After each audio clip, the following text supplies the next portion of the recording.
Hey YouTube, I just want to make this quick video here about my Kubota L3901, and the problem it was having is when I went to turn the key, it would not start.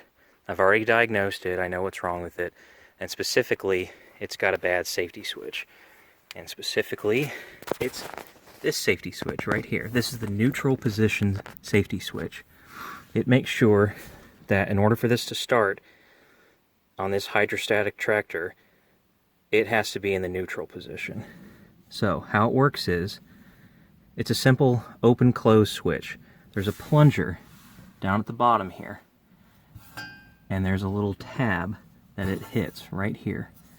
As I push the pedal forward, it stops pressing it. If I go backwards, it stops pressing it. When it's at neutral, right here, it is pressing it. This would allow, in normal conditions, would allow my tractor to start.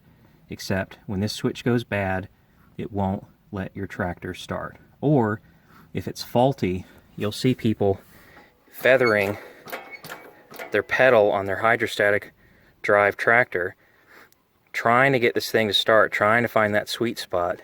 And it'll work sometimes, but I was doing that for a while on mine, and then eventually this switch just failed. Now, in order to get to this switch, there's a guard right here. I've already removed it. It's ringed with 12mm drive bolts and one 12mm nut. It's really not hard to get to this switch, and in a minute, I'm going to show you how to bench test both the old and the new switch. I've got the new switch in here right now. And here's the part number for this switch. Let me see if I can get better light. There we go. That's the part number. So let's go over here and we're going to bench test both the old switch and the new switch. Okay, so we're going to bench test these two safety switches here. We're going to do the old one and we're going to do the new one. And we're just going to show the difference between the two. Now, as I've mentioned before, what should happen is, in this state, there should be no connection between these two circuits until this plunger is pushed up. When it's pushed up, there should be current flowing between these two. So we're going to demonstrate that now. So I'm going to turn my meter onto ohms here, and we're going to zero out my test leads just to make sure they're good. Right now they're not touching. I have infinite ohms, and the second they touch, I have 0 ohms. Okay, so I'm going to hook up an alligator clip to one of the terminals just to make things easier.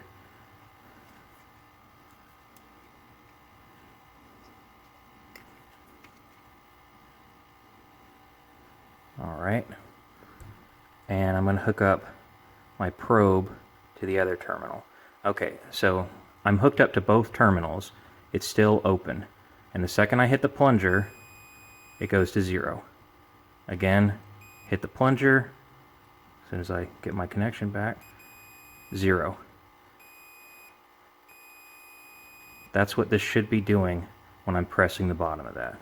Now, let's check the old one.